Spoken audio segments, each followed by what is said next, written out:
Jules Verne, Around the World in 80 Days, Chapter 7, Hong Kong. The 6th of November. Hong Kong was the last country they traveled to under British law. This was the detective's final opportunity to get an arrest warrant for Phileas Fogg. It was not difficult to imagine his anger when he discovered that the British officials in Hong Kong knew nothing about the warrant and told him he had to wait for it. His only chance to arrest Phileas Fogg was to keep him in Hong Kong, but how? Phileas Fogg took Alla to the best hotel in Hong Kong. Then he went out and looked for her uncle. An hour later he came back. Alla's uncle didn't live in Hong Kong now. He was in Holland. Mr. Fogg suggested the young woman to come with them to Europe. Alla agreed with a little hesitation. She didn't want to be one more problem for Phileas Fogg, but he replied she wouldn't. So Mr. Fogg sent Passepartout to the Carnatic to buy 3 tickets for them. While Mr. Fix was thinking about Phileas Fogg, he recognized Passepartout walking down the steps of the Carnatic. An excited Detective Fix ran towards him. "Nice to meet you again, Mr. Fix. We met in Egypt in the Suez." He shook his hand. He was a little out of breath. "I'm sorry, Mr. Fix, but I really don't have time to talk," said Passepartout, and he continued walking. "Do you always go everywhere so quickly?" "I need to go back to the hotel and tell my master that the repairs are complete and the Carnatic is going to leave at 8 o'clock this evening, not tomorrow." "Oh, I understand, but let me walk with you on the way to your hotel," said Inspector.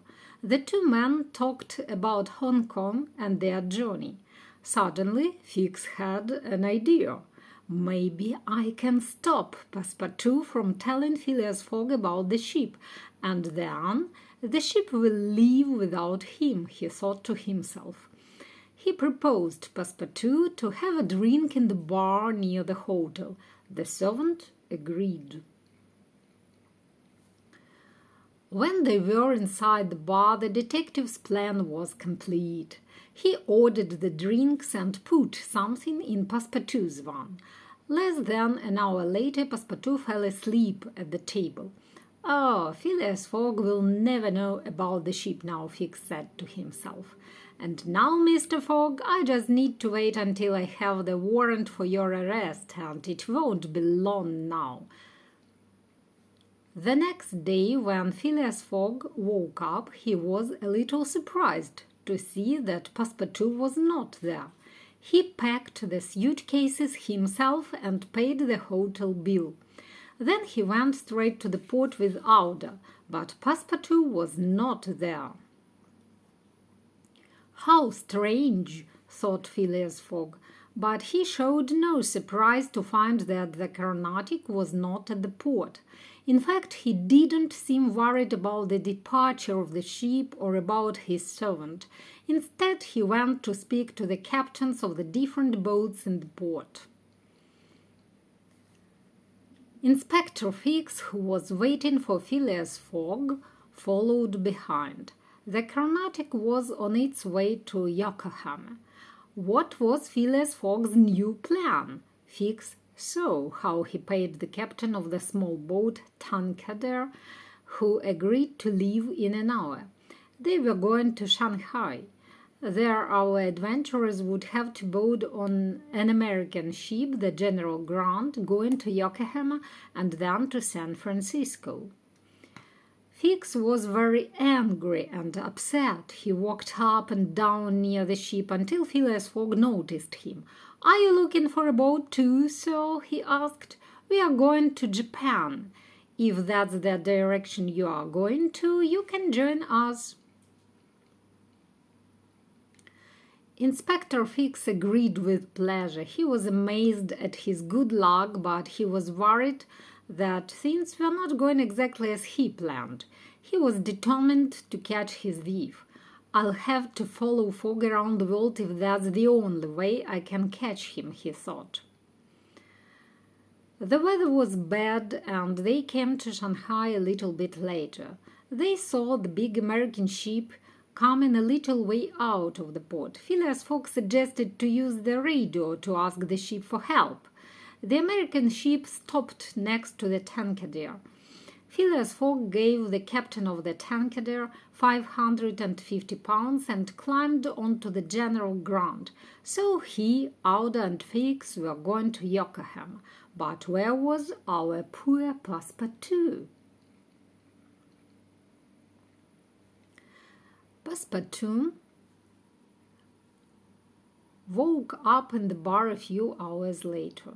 His head hurt and he could not remember anything, except that he came into a bar with someone he met and that he talked to a man about the ship. The Carnatic was leaving that evening. He looked at his watch. "Oh no," he thought, "I'm late. Mr. Fogg will be at the port now." He ran to the boat and got on. He looked everywhere for Mr. Fogg and Mrs. Alla, but he could not see them. It was then that he started to remember his afternoon with the man he met at the port. "But of course," he thought, "Mr. Fogg doesn't know. How could he? I was still in that bar with Mr. Fix, and then it was too late." The ship was already sailing towards Yokohama. He felt bad. It was terrible. His master was losing his bed because of him, and he didn't have a penny in his pocket, but he had a ticket so he could eat on the ship. When he arrived in Yokohama, he walked around the streets trying to decide what to do. Soon he felt hungry and he decided to sell his elegant European jacket and buy an old Japanese one, but the money was not enough. He needed money to eat and to sleep and above all to return home. Just when he thought the situation was hopeless, he saw an advertisement for a circus. "Don't miss Battlecar's Circus, the last show before the circus moves to America. Acrobats, clowns, lions, tigers, and much more." What luck, thought Passepartout. "I'll go to the circus owner. If he lets me go with them, I can go to America, and from there to England." "So, you say you are from Paris?" said Mr. Battlecar, a big man with a bald hat and a moustache. He looked at Passepartout carefully. "Yes, a true Parisian from Paris," replied Passepartout. "Well, you know how to make funny faces then," said Mr. Battlecar, smiling from the corners of his moustache. "You can start as a clown, and then you can do other jobs if we need an extra man. You can look after the tigers, for example." Passepartout was not very happy about this offer, but he needed the job. That night an acrobat was ill and Passepartout had to take his place as part of human pyramid.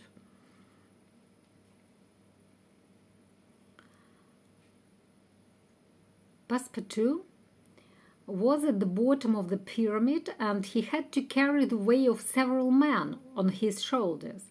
The audience shouted out loudly. The drums sounded like a thunderstorm, and then the people in the pyramid fell to the floor like a pack of cats. What happened? Passepartout was running towards someone in the audience, someone he was very happy to see. It was his old employer, Phileas Fogg. But how did he get there? When Fogg and Alla arrived in Yokohama a week later, they spoke to the captain of the Carnatic and found Passepartout's name among the list of passengers, but his ticket only took him to Yokohama. Phileas Fogg and Alla wanted to find Passepartout. They only had one day before the General Grant left for San Francisco. Inspector Fix, on the other hand, had no choice. He went with them and became their friend. They looked all over the city, but they could not find him anywhere. In the end, Phileas Fogg decided he wanted to go and see the circus. "We haven't much time left in the city. Let's go and see the circus. I believe it's very good," he told the others. Fix and Dowdy agreed. Phileas Fogg did not see his servant among the acrobats, but Passepartout certainly saw him, and he left everyone else in the human pyramid in a big group of arms and legs on the floor. They had no time to say sorry to a very angry Mr. Battlecar. The General Grant was leaving for America.